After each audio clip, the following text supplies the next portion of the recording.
Good afternoon and welcome into D. Armstrong WLTZ Facebook Live. WLTZ TV 38 NBC in Columbus is where you find some of the best news in the country, and I do appreciate you guys joining us every day, and specifically being here at this time, anywhere between 11:15 and 11:30. I do the news at noon, and so I'm working really fast to get here as quickly as I can to give you as much time as I can. A couple of things while we're building the audience, and again, thank you so much for being with us. Go to the Facebook page. I sent out the notices yesterday afternoon. We were playing so many fun games the last 2 weeks to see who would get the tickets to Callaway Gardens and go to the Hot Balloon Fest, and they are Robin E. Robinson, Laura Eve Henson, Betty Nickerson Nelson. If you forget the names, they're on the Facebook page, they're on my Twitter, they're on my Instagram. You guys need to come pick up your tickets. So that was done, and that was a whole lot of fun. Good afternoon, Linda Newsom. How are you? Thank you so much for being with us. Betty Nickerson says hello. Shirley Turner saying hello. Hello, Shirley. Shirley, hang on in there. Shirley has won an umbrella. Girl, your name is going to come back around again. Okay, I got some good stuff I'm trying to give away, so you'll win something again soon.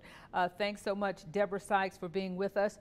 The topic today came up, I tell you, we sit down and we say, what in the world is trending that we really want to talk about on Facebook Live? And today we come in, it's another Columbus teenager gunned down in cold blood in Columbus, Georgia. Again. We have a record number of homicides. Homicides means a person has killed another person. And among those homicides is a record number of murders. Not all deaths at the hand of someone else is a murder, but here's Robbie Watson's report, what has happened on Henson Avenue.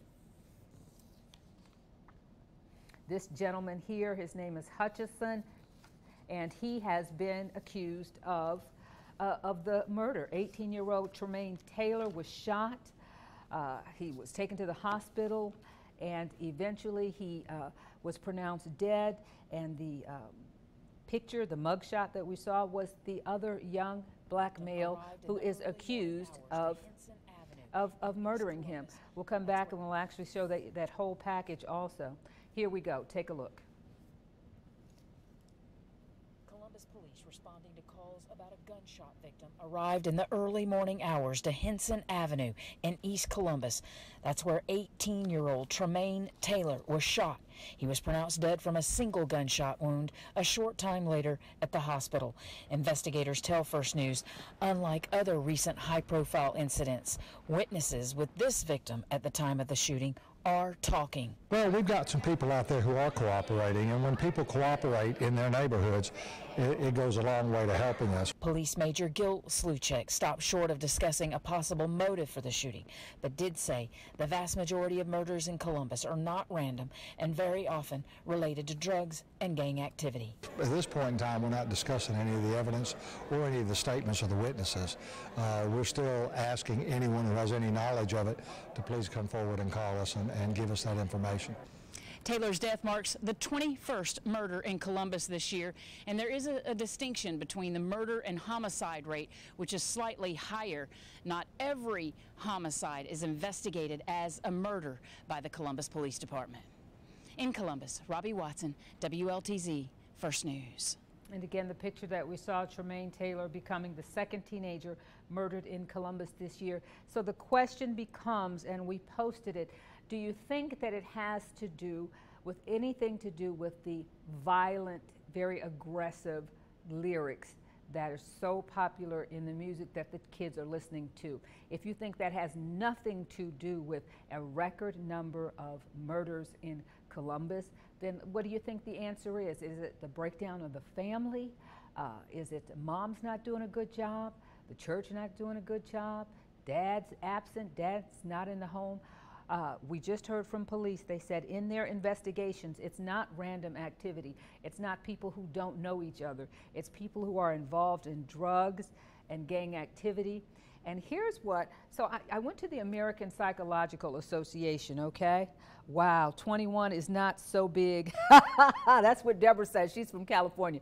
Girl, let me tell you, 6 used to be big in Columbus. 21 is humongous for this city. It's a huge change in what's going on here.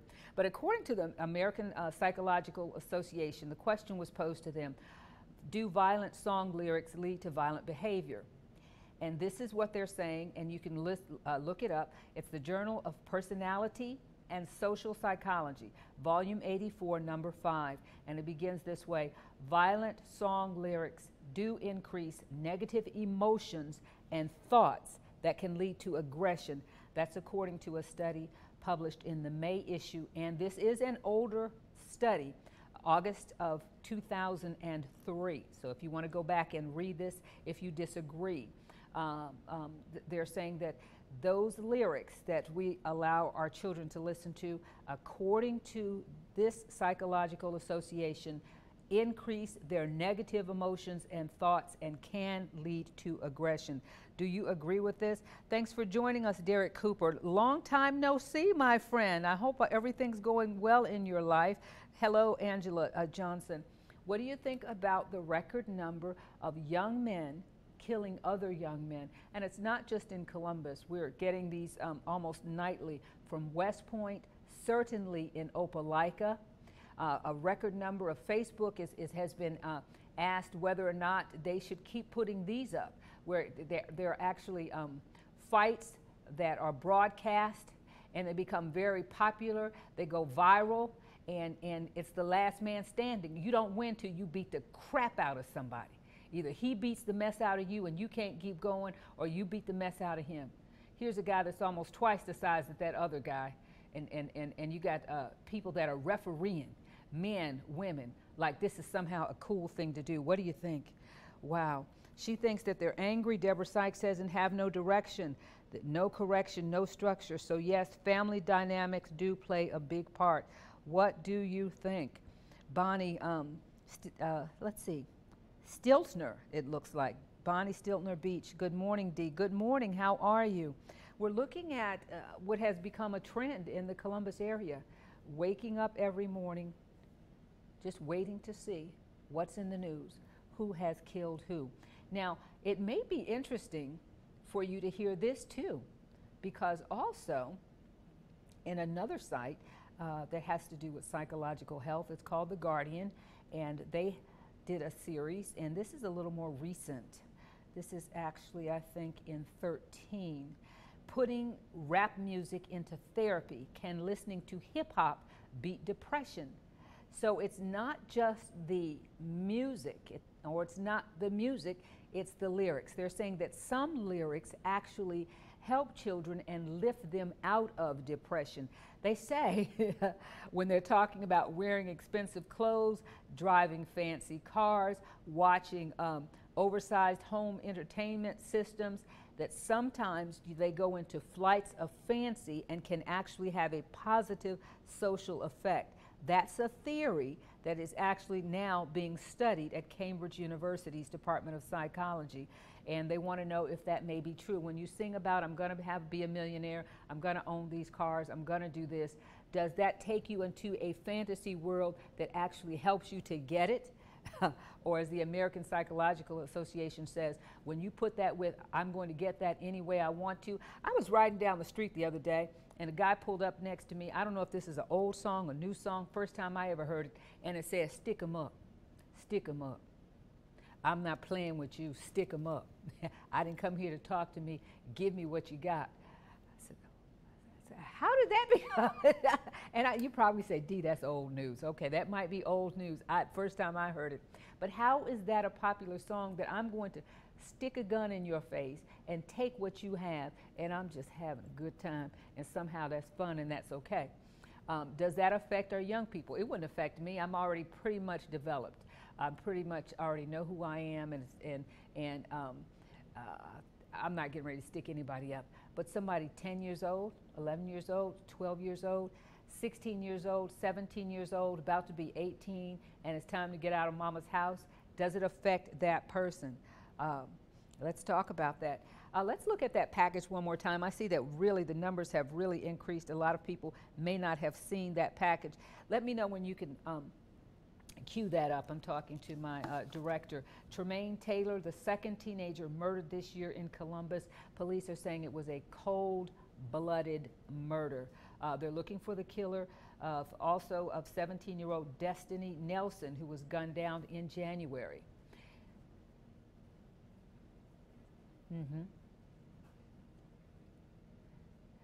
And this is just becoming an all too frequent happening in Columbus. Shirley Turner, you're from Columbus. You grew up in a day now.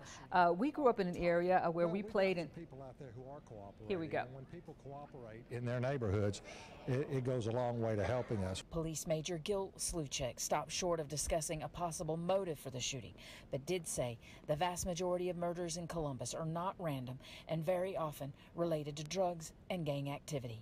At this point in time, we're not discussing any of the evidence or any of the statements of the witnesses.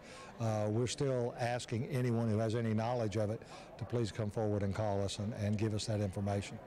Taylor's death marks the 21st murder in Columbus this year, and there is a distinction between the murder and homicide rate, which is slightly higher. Not every homicide is investigated as a murder by the Columbus Police Department. In Columbus, Robbie Watson, WLTZ Now, if First you didn't News. watch the news this morning or the news yesterday evening, that's when that report broke on our station. It's a Columbus teenager gunned down in cold blood. A young man, his life ahead of him. Police are looking for his killer. Now, police say they do have some evidence and they do have some witnesses, but they're withholding all of that from the public right now. They're not saying how it was done, who they think did it, but they do have a suspect in mind, but nothing to reveal to the public. The incident happened off Henson Avenue, a nice area off the Steam Mill Road area. As you could see, large houses, nice families there. Police say that there were witnesses to that killing. Now, when you come from a family that's worked hard and moved into a neighborhood and bought a nice home, what happens that a child is involved in something and becomes the victim of a murder like that? Deborah Sykes says the teenagers are weak-minded and followers. James Ballhead, you're a young man. I want to hear from you. Don't just get on this post and don't say something. I want to hear from you. Here's something that's happening. An armed robbery. Now, a bystander stepped in. It wasn't armed robbery, but he wasn't able to pull this one off. A bystander stepped in, and they're holding this guy, and it's kind of graphic. They're like, you know what? We don't want you coming back in here. We're going to beat the mess out of you. Oh my God, oh my God. And it's all caught on tape. Are they wrong for that? What's going on? What's going on? They could have just held him until police came, but he's like, no, I want to beat the crap out of him, just like he thought he was going to beat the crap out of me until the police come. What's happening in our society where more of this is happening? Edward Harbison, hi, Ed, how are you doing? Let me know, what do you think? If people grew up in this area, the big news in this town used to be there was a wreck on Macon Road. There was a wreck on the highway. That was the big news. I did the weekend news, and we kind of hoped for a wreck because nothing else was happening. You zip forward 30 years later, and every morning we get up, someone has died. And this is a story of a Columbus teenager, another one, killed in what they say is cold blood off Henson Avenue, Steam Mill Road, very nice part of town where traditionally people have worked hard and bought large homes on large acres. And this is Major Gil Sluchek, and he's saying most of what's happening in Columbus is related to drugs and gang activity. I'm gonna throw something out there. We have our sons, and Mom, what do you think? If he's acting like a gangster, dressing like a gangster, listening to gangster music, should you be concerned that he's becoming a gangster? And by gangster is someone who's thinking of things that are not appropriate, things that can harm him, things like I'm not going to work hard. You know, the new saying is is it work easy, don't work hard? Something like that. I'm like, if you're going to get that $1 million, you're not going to get it working easy. You know, you're going to have to work hard. So how are you going to get it? You know, the songs tell them that they deserve this, they deserve that. People have hurt them. I'm going to hurt them back. Does that affect our young people? What do you think? Wow. Lots of people joining. And I think part of what's happening now, I'm going to catch it right here for this. A lot of people want to sit back and watch. They don't want to say anything. They want to see this. They want to sit in their own little corner and say something so that nobody knows how they really feel. When I think we have to have more people speaking out. And I think, and Mom's going to get mad at me, if you know your kids are bringing this music home and this is somehow, I don't see how you can say music doesn't affect you. Turn to the gospel station when you're in the car and see what happens, okay? You're going to have a riot in your car. Turn to the gospel station in the house. They will leave home because that's so foreign and so objectionable to them. But you put on a parental guidance suggested song and they're down with it. And then you're going to say music doesn't affect my kids. Music affects everybody. Let's see. Linda Newsom just shared the video. Thank you, Linda, and I do appreciate that. 21 is not so big. Wow. Okay. James Ballhead, haven't heard from you. Toya Tucker says, sad. We should be concerned with some of the parents. Not saying all, but many of these youngsters are children of younger parents. Toya says, my music stays on gospel. Why, Toya? Why does it stay on gospel? Some of that rap music sounds good. Sounds real good. And you know, got a catchy beat, so why do you keep it on gospel? That's what I want to hear. Why do you do the things? Gang mentality has much to do with no father in the home to love and guide. The gang is where they feel like a family. Wow. Toya says, I believe you, Dee. Wow. And then we say that we're Christian moms, but what does the Bible say? It says, think on these things. I looked up this, and you probably say, there goes Dee again. Yeah, there I go. There I go. Things that are lovely, that are pure, that are of good report, things that are worthy of praise. Those are the things that affect us. And so, is there anything in there that is lovely and worthy of praise? And then again, I'll go back, you know. So I wanted to get all sides of this. I really did, because the American Psychological Association, they have their viewpoint, and they have said that violent music, this is another fight. This is what is most popular. There's probably more of this than anything else on Facebook and the social media sites, and it is this. Here we go. It's getting ready to be another fight. People want to see other people beating each other up. Wow. The Effect of Violent Music on Children and Adolescents by Donald Roberts, Peter Christensen, and Douglas A. Gentile. It's one of the American Psychological papers that was recently submitted, and it says, wow. Okay. The conclusion is music can change your child.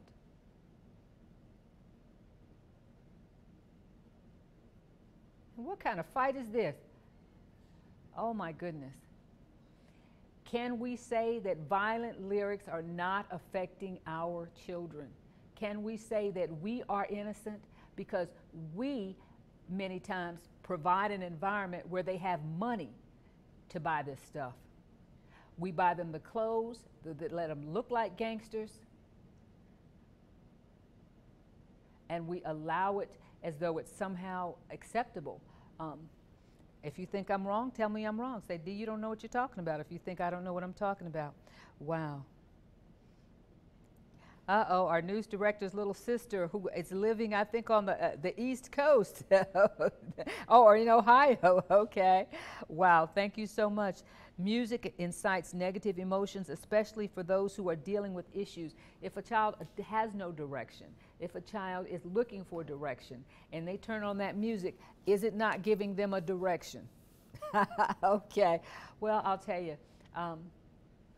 Thank you so much for being with us again. Thank you everyone who joined in our conversation today. If you have a conversation that's trending in your circle that you want to talk about, maybe something that's a little more uplifting, but we can't ignore this because that violence has no boundaries. It's coming to somebody's doorstep and it might be yours next. Thanks for being with us. And again, congratulations to Robin Robinson, Laura Eve Henson, and Betty Nickerson Nelson. You win the tickets to Callaway Gardens Balloon Fest. All I ask is, darlings, please post your pictures. I want to see the fun, and I'll see you Monday.